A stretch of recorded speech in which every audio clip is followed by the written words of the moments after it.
What is up? What is going on? Dave at SVA Card Collectors. This is being posted a little bit later. Too bad. So sad. So we had our SVA trading night. Not too many people showed up. We had a total of 3 people, which is a roaring success for us.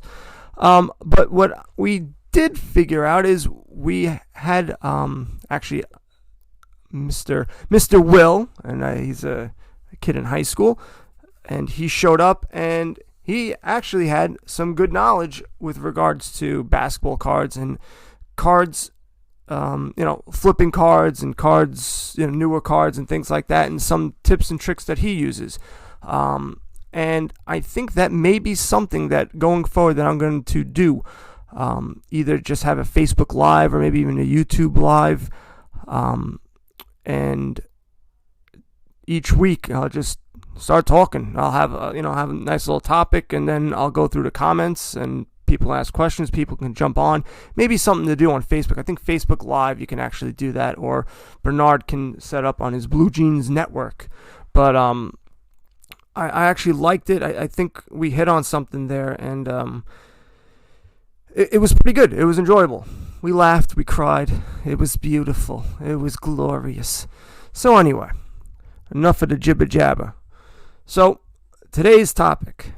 At first, I was going to talk about 2018 Bowman prospects because I got a hard on for these cards, and I'm not doing it. I was going through it, and it's the same cards still from last year for the most part, and nothing's really changed too much. Some guys got a little bit better, but I think what more people wanted to know, well, I think would want to know, is something that when I started getting back into collecting, I thought I would become filthy rich. And I may have spoken about this earlier this week, and that was buying cards raw, ungraded, on eBay, on Instagram, or wherever, your card shop, and getting them graded. And since you buy a card for $2, you paid $10 to get it graded, and they cost like $20, $25, $30. You're like, wow, I'm going to double my money.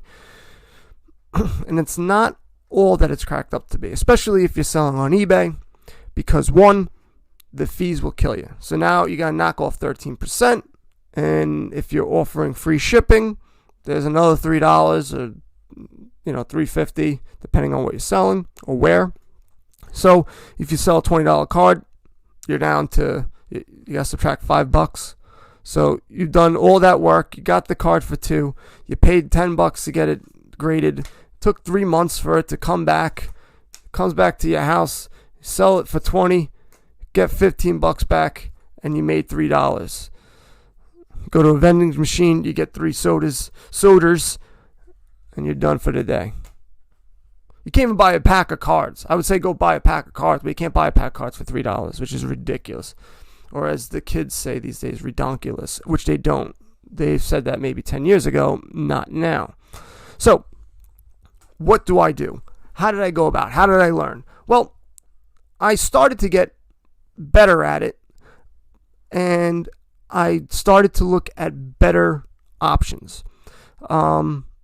Instead of just looking for cards that are selling for $20, I'm now looking for cards that are going to sell for $30, $35 to make it worth it. If I'm spending $4 on a raw card, it doesn't matter. The $2 to $4 difference is not the difference I'm looking for. The difference I'm looking for is the selling, which is from 20 to 30, 20 to 40. That's where I want to make my money. So if I'm doubling what I'm paying for it, and I'm doubling what I'm selling it for, I don't mind, because the return on investment is that much more. Now, I was focusing on like the hot card of the day. There was no rhyme or reason. And then I sort of got a little smart, and I was just buying Bowman first cards. Didn't matter who the guy was, just bought him. Well, it's his first card. Maybe he does something. It's a color card. It's this. It's that. It's whatever. And it was just stupid. It was just no rhyme or no reason. So what I started to do is I was looking at rookie cards and seeing which cards I can get for the cheapest value. So I started looking for Aaron Judge cards. And I got a bunch of them. And I was looking for different types of Aaron Judge cards, not just the rookie card. And I was able to find a couple, one in an 87 design, and it had a Chrome 87 design. Then I got his Topps Chrome update, because I thought at the time, or no, Topps Chrome, because I think it was in Topps Chrome. But whatever, his rookie card is in Topps Chrome from 2017. I got that. Because I saw those cards were like $25-$30 in PSA 10. Then he started playing bad. I think he was hurt or striking out a lot. So I was able to start picking those cards up.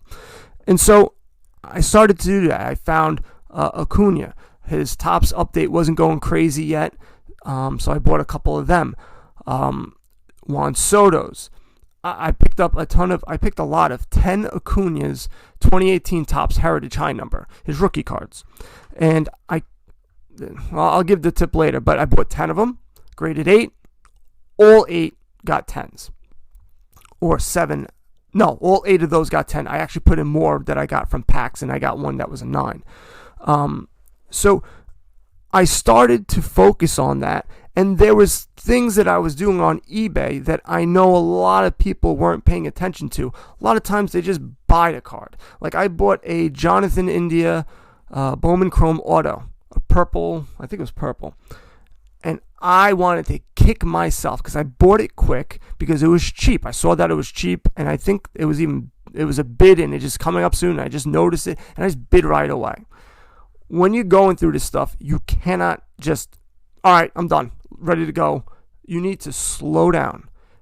And I'm going to go through step by step exactly what I do. The only thing that I lack in is patience with regards to getting the cards back from PSA. If it was a much quicker turnaround, let's just say a month, I would do this a lot more. But the 3 months, and plus it is a little expensive to pay $9. I pay $9. Other people pay more. Some people pay a little bit less. You do 20 cards at $8, $160. It's a lot of money. It's a lot of money. And you're not guaranteed to get PSA 10s. You might get, I would figure you're going to get 60-70% PSA 10s if you do your work. If you're cool like me, you'll get 12 out of 14, just like my last video. Go check out my YouTube, and you'll see how I did that. Clickety-clack. But that's very rare. That's not going to happen often, and that doesn't typically happen to me. I do fairly well, and I do have a decent eye at it. I've been getting better and better. So this is what I do. All right. If there's, I'm looking for a rookie card. I'm looking now. This is the time that I'm looking now. So we'll take the cards that I'm looking for as an example. Eloy Jimenez, I believe, is an excellent player. He, I think, is on the lower end of the rookies that were big. And so his cards are a little bit cheaper, but he put up monster numbers for a rookie. Even though it was the home run year and all that nonsense, it was still a very good year. I mean, for a rookie, it's an excellent year. Same thing with Vladimir Guerrero. His cards haven't gone down as much, but they went down a bit. And I think now they're starting to rise again, but case in point. So, I'm looking for Topps Series 2, because Topps Series 2 and Eloy, they were selling for $30. I think they're going to drop. I think they're going to go around like everything else, 20, 25. But at the time, they were 30, and that's what piqued my interest. So I was able to buy a bunch of his base cards. I got an Eloy Jimenez 83 Mega Refractor nonsense, and that's what I've been looking for more. That's what I'm trying to find. I haven't found them all yet, but that's where I'm going. If you saw the Trading Night video, I showed you all the cards that I had. I had a bunch of Eloy Jimenez. And so I'm looking for refractors, X-fractors, maybe even a colored purple of their base card. Not their autographs. It's a lot of money, and I would rather get cheaper cards I can get more of, because the more I have, the more it goes up, the more I can do some damage. So, first thing I'm doing is I'm looking at the price of a PSA 10. So, if it's within that range of, all right, I can get it for a couple of bucks and I could sell it for 30. Or if you want to take the big gamble, which I have done and it's worked out well for me, doing autos. So there was an Alex Bohm auto, and I did a article. I do not think I'll be able to get it out tonight because I'm taking a lot of pictures. I'm taking my time because I want to make it as detailed as possible and also have a lot of information, because I'm also going to tell people where to go. If you want to clean up a card, I'm going to tell them go to YouTube because I've done a video on that. So I'm trying to make it as detailed as possible. I hope I can get it out tonight, but I don't think I will. So you can look for like autos. You can buy it for 60, 70 bucks. If you get a PSA 10, it goes for 125, 130. Now you're talking about really, making some money off of this stuff. So find out what that is and how much risk you want to take.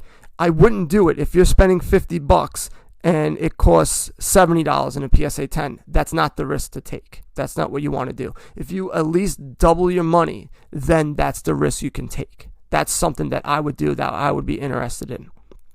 So you look at that. Also look at PSA 9 values. Will I be able to get my money back in PSA 9, or you want it close to what you spent? That's what you're looking for. You don't want it to be $20. You don't want it to be like a Ken Griffey Jr. 89 Donruss, where a 10 is $450 and a 9 is 20 bucks. That's not something that you want to go after, unless the cards are so cheap. But even still, you got to pay for it to be graded, so you got to spend 10 bucks on the cards. So you've done that. You found the card, and you can get the raw card at a good price. And now what's the next step? So the first thing I do is I look for centering. That is the number one thing that you can tell on eBay.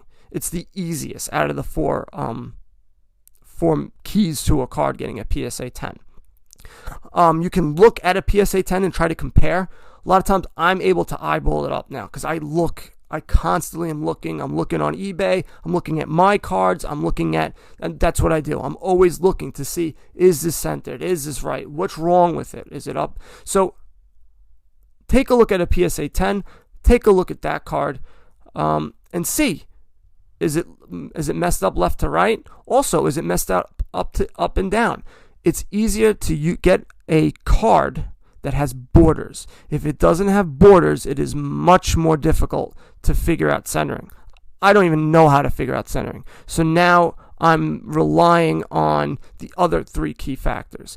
One of the things that I don't like about Series 2 and also 2018 Topps update is there's no borders. And the borders that are in Topps 2019 Series 2, there's only like the side and the bottom. So I don't know if that's right. I'm not sure. They look right. I'm looking at the corners and the edging and the surface. Does it look good? Is the picture sharp? But I don't know. So if you want to make it easier on yourself, look for a card that has borders. It'll help you out a lot. And you also want to make sure that the front and the back. Now, not everyone takes pictures of the back. So if the front looks good, you can't always go, yes, definitely the back's going to look good. I would say 80% of the time it is the case, but sometimes it's not. And so that's the other thing you have to be wary of. But if the front looks good, it's centered, that's a huge portion of the grading, because it's eye appeal. It looks good. So the next thing I do now is I look for corners. If it's a bright, a lighter coloring on a card, I think it makes it a little bit easier to see the nicks on eBay as a picture. It makes it easier. The only way that it makes it easier on a darker card where it doesn't blend in is if they have the white background. And then you'll be able to see the corner, and if you see a nick or you see a white portion of it, then you'll go, all right, well, there's a white nick right there. That's no good. And you have to look at all four corners. Don't just look at like one or two and go, oh, this looks good. Look at them all. Now, if they give you the back, it's the same thing. If you see a dog tail on the back, you can fix that. That is a fixable thing, and I have a YouTube video they can go and take it and take a look. If you don't want to go through that mess, and really all it is you wrap Saran wrap around tweezers, and you just push it, and you brush it back down.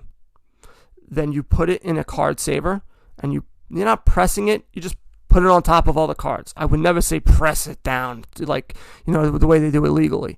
You're just putting pressure on it. So you just put PSA cards on it or whatever. It's not really the pressure or pushing it down, because you're going to make it worse. If you try to push it down, you're going to make it worse. That's not what we're trying to do. All we're trying to do is keep that dog tail down, and it shouldn't have a crease of where you're folding it down. That's the other issue. If it's really bad, if it's a terrible looking, this thing's peeled back, then no. But if it's so slight, you can push that back. You throw it in a card saver, and then just put it in the middle of a bunch of card savers. That's all you're gonna do, and you're just trying to have it, down, some pressure to it. So that's what I do for corners.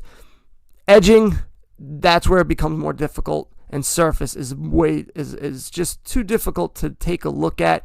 Some edging you can see, and that's obviously the edge of the card, so you see like little fuzzies all around or something like that. But sometimes I've gotten cards and I just wipe it, and it was just literally just fuzzies from, I don't know, people have dog hair, put their pube hair on. I don't know what they got going on over there, but that's what they got. So that's the only two things that it is very difficult on eBay to figure out, the edging and the surface. I cannot help you there. So that's the risk that you're running.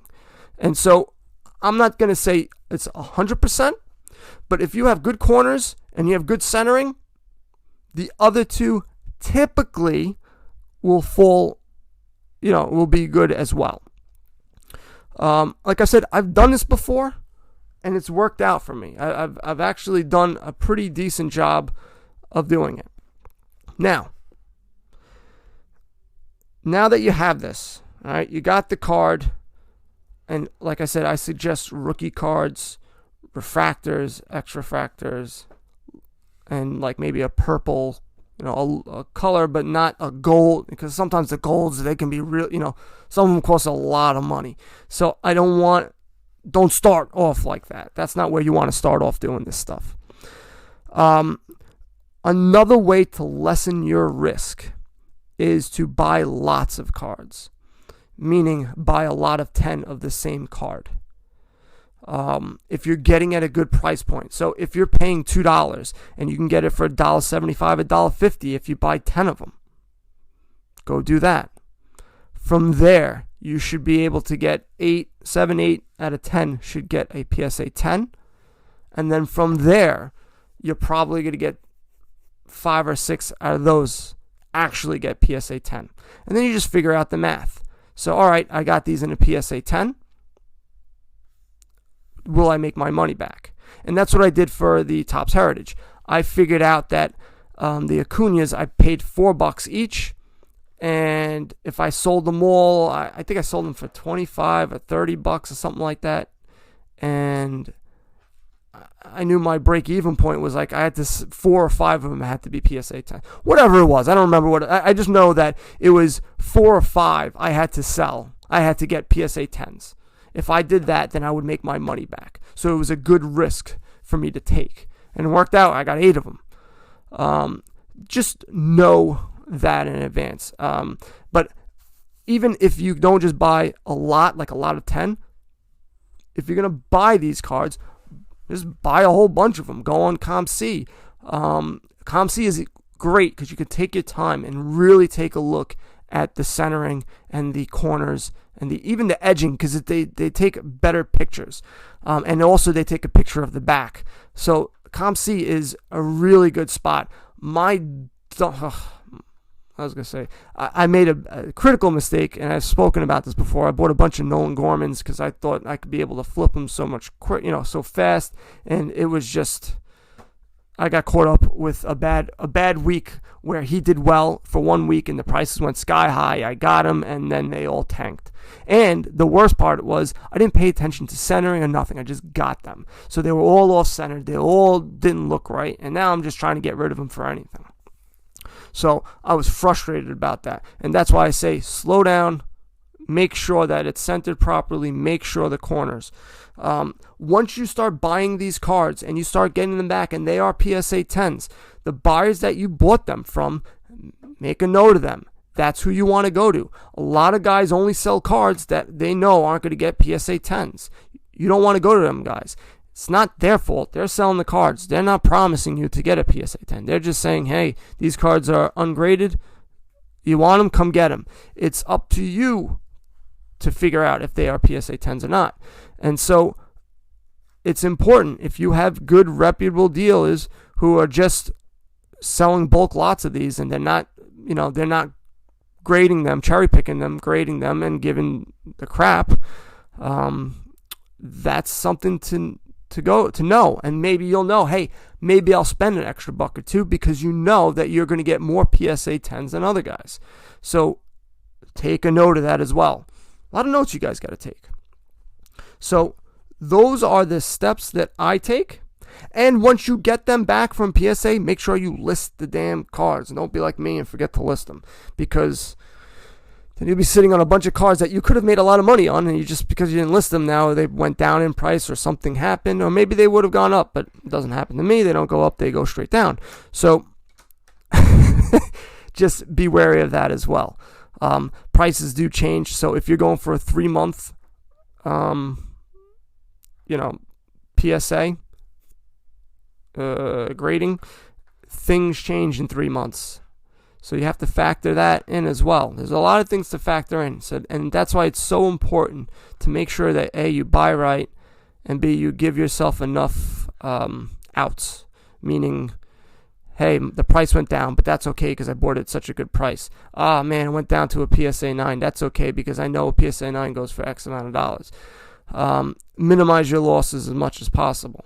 So those are the 3 major tips. I will be doing an article, like I said before, and you'll see what I'm talking about. I'm going to make marks on cards, and you'll see centering, good centering, bad corners, and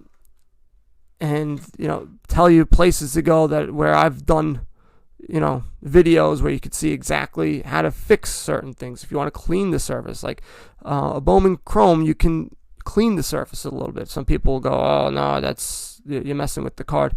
I believe cleaning it, waxing it, and cleaning the wax off is not bad. I'm not cutting the card. I'm not doing anything like that. I think that's where you get it. But you can also get a camera lens cleaner to wipe the card off. At least get all that dust off. You want to make sure when you're submitting these cards that there's no dust on them. There's no marks. Also, I like to penny sleeve and then put them in a card saver. Make sure that the penny sleeve isn't all scratched up. I saw one that had it looked terrible. Looking at it, I go, oh man, they're gonna give me a problem. Because the card saver, the penny sleeve was all scratched up. So it looked like the card was all scratched up. And I don't want anything for this guy, or gal, but I'm assuming it's a big fat guy doing the grading. I don't want him to have any bad feelings when he's looking at a card and going, is this thing scratched? And then him take it out and go, oh, wait, it's the penny sleeve. Well, is it the penny sleeve? Let me take a really deep look at this card. You know what I mean? I want to make sure that I'm representing a PSA 10. So those are all the factors. Those are the things. I hope you enjoyed this podcast. SVAcardcollectors.com. Take a look at my last 2 articles. One was on Ohtani cards that I think that you should guys pick up. And also, I don't remember what the other one was. What other? Oh, yes, the autograph relic, autograph patch. Baseball cards that you can get for reasonable prices. There's definitely a ton out there, and they look great. So it's something for your PC, not really for investment. Just looking for nice stuff. Take a look at that article as well.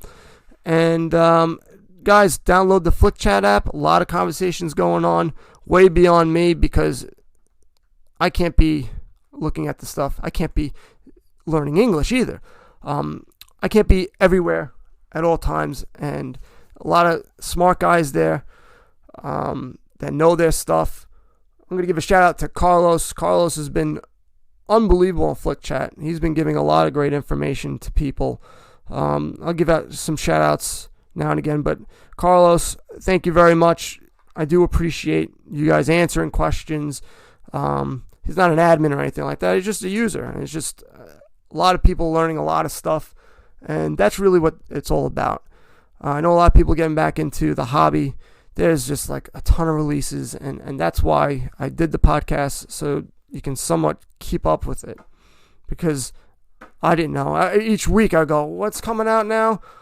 What's so special about this? Why is it special? And so I do the research for you, and there's that. That's that. All right.